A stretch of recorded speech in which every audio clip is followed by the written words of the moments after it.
Hello everyone and welcome to the latest edition of the R&B Show. My name is Bruce Colomb. Thank you so much for joining me today. So for today's video, I wanted to cover an album that is quite near and dear to my heart as a music fan, and one that I got to experience in real time when it dropped 40 years ago in 1983, and that is the Police's final studio recording, the legendary multi-platinum selling Synchronicity. So I do have a few bullet points I'll be referring to throughout just to jar my memory a bit. Let's just dive right in. So first off, I can't believe it's been 40 years since this album first came out. I was a young teen back in 1983, and up until that point, I'd mostly been a second generation Beatles and Monkees fan. That was pretty much my world, musically speaking. I wasn't really into a lot of contemporary music at that time, but all of that was soon to change with the release of Synchronicity. Now, I had been aware of the Police prior to this release, as they'd already had several huge hits like Don't Stand So Close to Me, Every Little Thing She Does Is Magic, and so on. They were already huge pop culture celebrities prior to this release, but Synchronicity would be the album that would, without question, make them the #1 band in 1983. As luck would also have it, the release of Synchronicity would also coincide with the greater presence of the MTV music video channel. Now, MTV had started back in 1981, but it really took off and came into its own in 1983, which was also the year of Michael Jackson's Thriller hitting the stratosphere in terms of sales. So I think anyone who was a teen back in 1983 clearly remembers the impact of MTV and also, Michael Jackson's Thriller for that matter. With Synchronicity, MTV would fully get behind the Police, and it was the perfect marriage if you think about it, because, along with the Police's huge talent, they were also quite photogenic and charismatic as individuals, so their videos were in constant rotation throughout that entire summer. Now, as for the album itself, listening to it now, it's almost like two different records to me.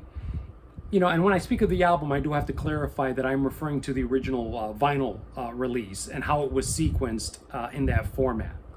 So on Synchronicity, side A, it's a lot more aggressive and esoteric, whereas with side B, it's much more plaintive and personal.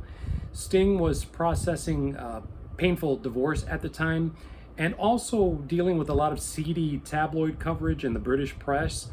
So you'll find that a lot of existential angst colors nearly everything on the album. Also, for such a huge pop record, it's very quirky. Listening to it now, it's an album that takes several unique turns throughout. I would say for about the first 5 songs or so, it's a good Police album, but it's really not until Synchronicity 2, which is the final song of side A, that it starts to become a full-on masterpiece. And it does. Synchronicity 2 is a killer, and it's always been one of my very favorite Police songs, one that got me hooked onto this album in the first place, as a matter of fact. And then once you flip the record and get to side B, the album becomes truly sublime, with classic after classic and Every Breath You Take, King of Pain, Wrapped Around Your Finger. And another little fun fact is that Sting wrote these latter songs on the same desk at the GoldenEye Villa in Jamaica that Ian Fleming wrote his James Bond novels. So the writer in me has always found that fascinating. I love that fact. So the vinyl version of the album closes, as it should, with the haunting tea in the Sahara. It's a perfect note to wrap up with, this masterful set of songs closing on this sort of solemn tone, especially following that more pensive second side of the album. Now, for the cassette and the eventual CD release of the album, it closes with Murder by Numbers, which to me, that song is always made for like a perfect B side for a single, but is a less effective way to close the album proper. I still prefer the vinyl version of the album, even though Murder by Numbers does remain a deep cut favorite for many Police fans.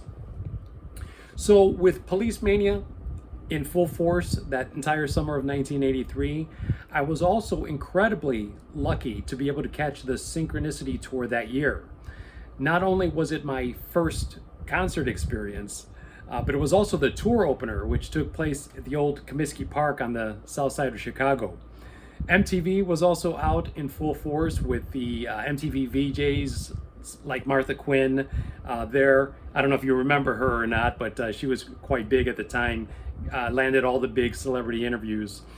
And there are also music videos that were airing in between sets of all the support acts, such as A Flock of Seagulls, The Fix, Joan Jett and the Black Hearts, and also a very, very early version of Ministry before they went full-on industrial.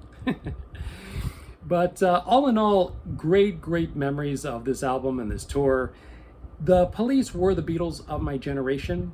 They were a group composed of super charismatic individuals with the best pop songs on the radio at the time. And in 1983, they were breathing pretty much the same rarefied air as the Fab Four. Unfortunately, Synchronicity would also be their swan song as a group.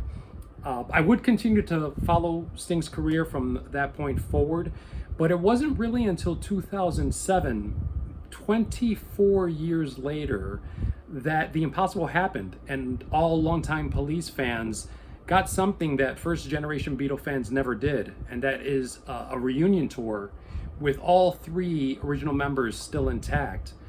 But that is a discussion for another time. Anyway, if you enjoyed the video, please give us a thumbs up and consider subscribing to the channel.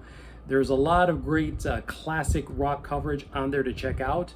And for all the Police fans out there, please share your memories of this seminal album and tour. I would love to hear from all of you. Anyway, until then, everyone, please take care, stay safe, and we'll see all of you again very, very soon, okay? Peace.